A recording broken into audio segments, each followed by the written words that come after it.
Kejaksaan Negeri Klungkung menahan Ketua Lembaga Perkreditan Desa Bakas yakni tersangka Imade Suerka pada Senin tanggal 18 Desember tahun 2023.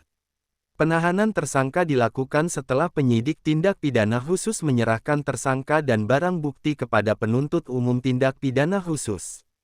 Sebelum ditahan tersangka sempat menjalani pemeriksaan kesehatan di ruang Kasipitsus Putu Iskadi Kekeran sekitar pukul 9 WITA.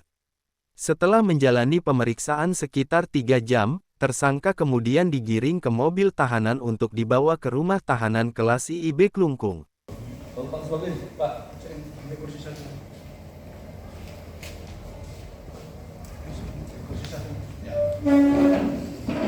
Bertempat di kantor Kejaksaan Negeri Klungkung telah dilaksanakan penyerahan tersangka dan barang bukti dari penyidik tindak pidana korupsi dan dalam pengelolaan dana Lembaga Perkreditan Desa atau LPD Desa Adat Bakas atas nama tersangka dengan inisial IMS, di mana tersangka disangka melanggar ketentuan primer pasal 2 ayat 1 Jungto pasal 18 Undang-Undang Nomor 31 tahun 99 tentang pemberantasan tindak pidana korupsi sebagaimana diubah dan ditambah menjadi Undang-Undang RI Nomor 20 tahun 2021 tentang perubahan atas Undang-Undang Nomor 31 tahun 99 tentang pemberantasan tindak pidana korupsi.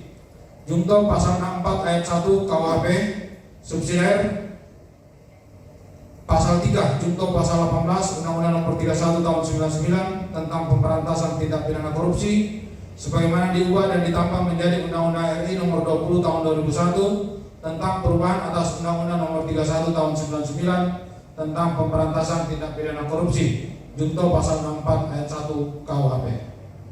Pada penuntut umum pada hari ini diserahkan oleh penyidik tindak pidana korupsi dari Pitsus ke penuntut umum.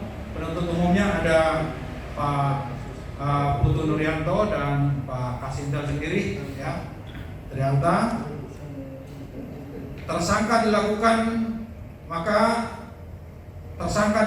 penahanan selama 20 hari dengan alasan sebagaimana ketentuan pasal 21 KUHP, yaitu bahwa tersangka akan melarikan diri, merusak atau menghilangkan barang bukti, atau mengulangi tindak pidana. Kedua, bahwa ancaman pidana yang disangkakan kepada tersangka adalah di atas 5 tahun. Bahwa perbuatan tersangka tergolong kejahatan extraordinary crime. Itulah alasan sehingga kami melakukan penahanan. Demikian press release ini. Cara yang dilakukan dengan memegang kendali secara penuh kunci brankas LPD Desa Adat Bakas sehingga mengakibatkan tidak terkontrolnya uang keluar dan masuk dari LPD.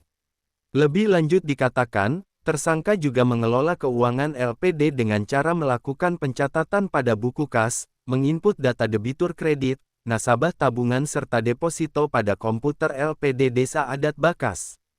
Termasuk telah membuat neraca percobaan dengan acuan buku kas yang telah tersangka ubah sendiri dengan cara mencoret nominal angka dalam buku kas masuk dan keluar memakai tinta warna merah dan hitam. Lebih lanjut Lapatawe mengatakan, tersangka juga merealisasikan kredit di dalam Desa Adat Bakas dengan kredit di atas 2 juta rupiah tidak melalui verifikasi dan mekanisme pencairan kredit.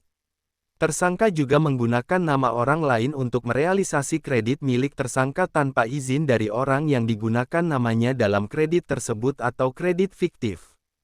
Setelah penyerahan tersangka dan barang bukti penyidik tindak pidana khusus kepada penuntut umum, tersangka dilakukan penahanan selama 20 hari. Penahanan tersebut dilakukan agar tersangka tidak melarikan diri, merusak atau menghilangkan barang bukti dan atau mengulangi tindak pidana. Sri Wiatnyana melaporkan untuk Denpos Channel.